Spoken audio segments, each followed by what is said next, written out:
Assalamualaikum warahmatullahi wabarakatuh. Nah, teman-teman, hari ini kita akan belajar tentang contoh kasus analisis komparasi dengan independent sample test dengan judul perbedaan hasil belajar statistika antara siswa laki-laki dengan perempuan. Nah, ini datanya ya, teman-teman. Di sini ada 3 kolom, yaitu kolom nomor, yang kedua ada kolom X1 atau kolom laki-laki, yang kedua ada X2 atau perempuan. Yang X1 ini ada 9 data dan yang X2 ada 10 data. Permasalahannya, ujilah apakah ada perbedaan rata-rata hasil belajar yang signifikan antara siswa laki-laki dengan siswa perempuan. Kemudian langkah 1 adalah membuat tabel perhitungan. Di sini ada tabel yang sama seperti tadi ya, ada X1 dan X2. Kemudian kita tambahkan X1 kuadrat dan X2 kuadrat. Jadi 40 dikuadratkan menjadi 1600. 10 dikuadratkan menjadi 100. Begitu juga seterusnya. Nah, setelah selesai seperti ini kita jumlahkan ya. Yang X1 jumlahnya 490, X2 jumlahnya 350, X1 kuadrat jumlahnya 29.700 dan X2 kuadrat jumlahnya 14.500. Ini jumlahnya ya. Nah, setelah ada data 1, kemudian kita ke langkah yang kedua, yaitu mencari masing-masing mean dari variabel X. Yang pertama kita mencari mean variabel X1. Kita tulis X bar 1 sama dengan rumusnya yaitu sigma X1 per N X1. Nah, sigma X1 berarti kita masukkan yang tadi ya, sigma itu jumlah, jadi jumlah X1. X1 ini jadi jumlahnya 490 per NX1, artinya jumlah data X1. X1 kan ini, jadi ada 9 per 9. 490 per 9 yaitu 54,44. Yang kedua, kita cari mean variabel X2. Lalu X bar 2 sama seperti tadi, sigma X2 per NX2. X bar 2 sama dengan sigma X2, berarti jumlah dari X2 ada 350 per NX2, berarti jumlah dari data X2 yaitu ada 10 data. Jadi X bar 2 adalah 350 dibagi 10 yaitu 35. Kemudian setelah kita mencari langkah kedua, kita mencari langkah yang ketiga. Langkah ketiga yaitu menghitung T hitung. Nah, ini adalah rumus dari T hitung. X bar 1 min X bar 2 dibagi akar dari sigma X1 kuadrat min sigma X1 dikuadratkan per NX1 ditambah sigma X2 kuadrat min sigma X2 dikuadratkan per NX2 dibagi NX1 ditambah NX2 min 2. Nah, di sini ada kurung kurawal ya, teman-teman. Jadi nanti yang ada di kurung kurawal ini diselesaikan dulu, baru dikali dengan 1 per NX1 ditambah 1 per NX2. Nah, kemudian kita masukkan angka-angkanya. X bar 1 yaitu yang tadi 54,44 min X bar 2 yaitu 35 per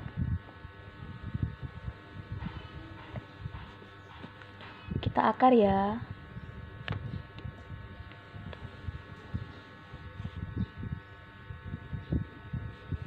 Kita masukkan. Yang pertama sigma X1 kuadrat, berarti jumlah X1 kuadrat.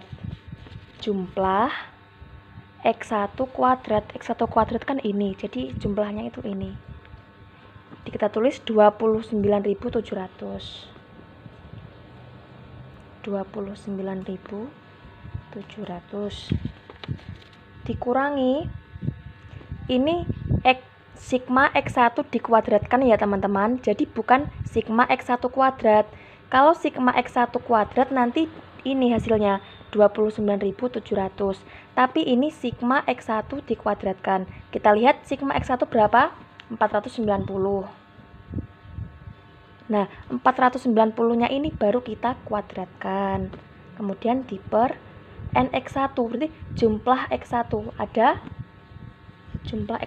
490 dan datanya itu ada 9, berarti kita per 9. Tutup kurung ditambah, kemudian sigma X2 kuadrat, jumlah X2 kuadrat yaitu 14.500 dikurangi sigma X2 yang dikuadratkan, berarti sigma X2 350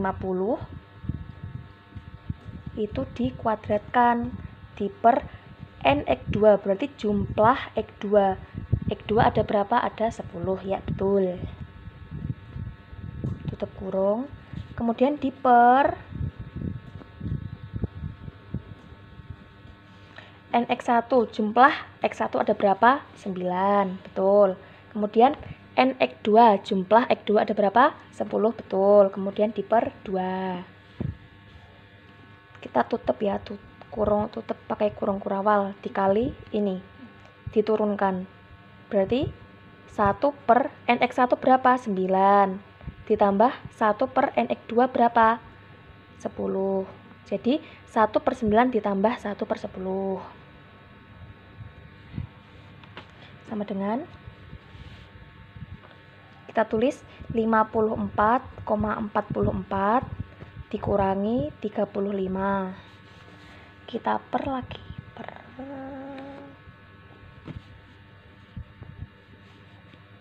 Kita kuadratkan lagi. Jangan sampai lupa ya kuadratnya teman-teman, nanti kalau lupa salah semua. Kemudian kita masukkan lagi 29.700. 29.700. Nah, 490 ini dikuadratkan, jadi 490 dikali 490 yaitu 240.100 per 9. Tutup kurung ditambah, diturunkan lagi 14.500 dikurangi. Nah, kan 350 kuadrat, jadi 350 itu dikali 350, hasilnya 122.500 diper 10 ini, per 10. Diper sama, diturunkan 9 tambah 10 dikurangi 2. Ini sudah ya, berarti ini dikali ini, diturunkan 1 per 9 ditambah 1 per 10. Kemudian kita lanjutkan sama dengan 54,44 dikurangi 35, hasilnya 19,4444. 4-nya ada 4 kali. Bisa diambil 4 atau 3 angka ya di belakang koma teman-teman, tidak harus semuanya. Per, kita akarkan lagi, kencang. 29.700 min 240.100 per 9. Langsung saja ya hasilnya 3022,22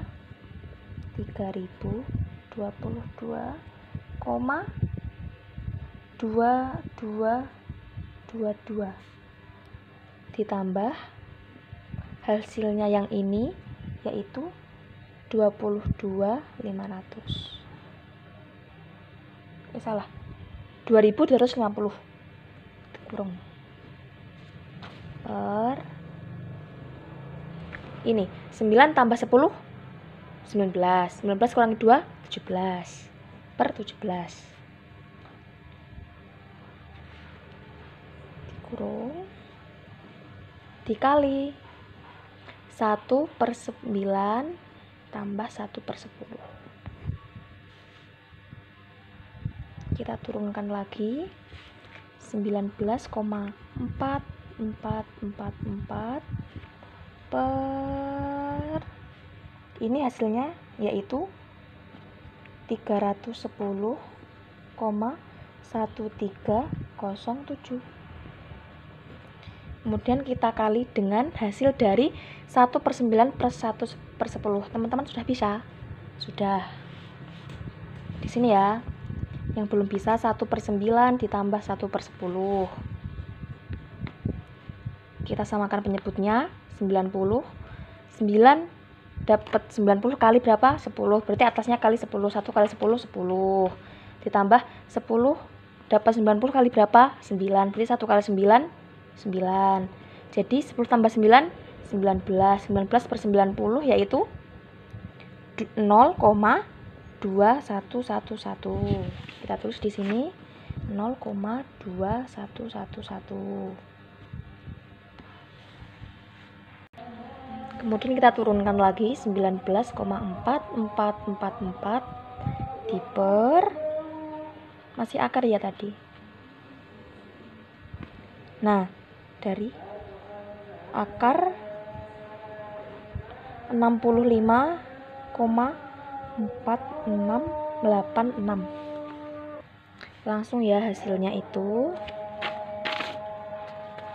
2,4031.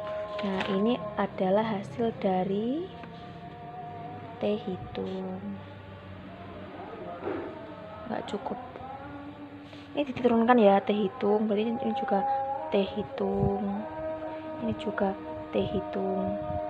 Sampai ke bawah, sampai hasilnya ini. Nah, setelah kita menyelesaikan langkah 3, kita ke langkah yang keempat. Yaitu kita mencari hipotesis. Dengan ketentuan H0 adalah tidak ada perbedaan rata-rata yang signifikan antara variabel X1 dan variabel X2. Yang kemudian H1 adalah ada perbedaan rata-rata yang signifikan antara variabel X1 dan X2. Kemudian kita mencari statistik ujinya. Kita sudah ketahui tadi T hitung sama dengan berapa? 2,4031. Nah, kemudian kita mencari T tabel.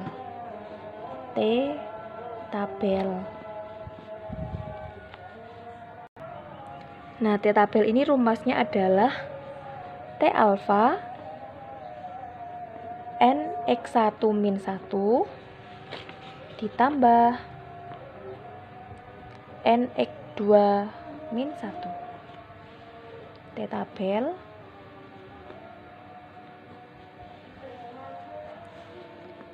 T alfa NX1 kan tadi ada 9 kurangi 1 berarti 8. Kemudian NX2 tadi ada berapa? 10 kurangi 1 9. Jadi 8 tambah 9 yaitu 17. Saat kita lihat di tabel, ada tabelnya. Nah, saat kita lihat di tabel itu ada T17. 17 itu hasilnya 2,11. Kemudian kita mencari keputusan. Nah, T hitungnya kan 2,4031. T tabelnya itu 2,11. Besar yang mana? Yaitu besar T hitung. Apabila T hitung lebih besar dari T tabel, maka tolak HO. HO tadi apa? Tidak ada perbedaan. Jadi kalau tolak HO berarti ada perbedaan. Hasilnya nanti ada perbedaan rata-rata yang signifikan antara variabel X1 dan X2. Nah, sudah selesai. Semoga bermanfaat. Wassalamualaikum warahmatullahi wabarakatuh.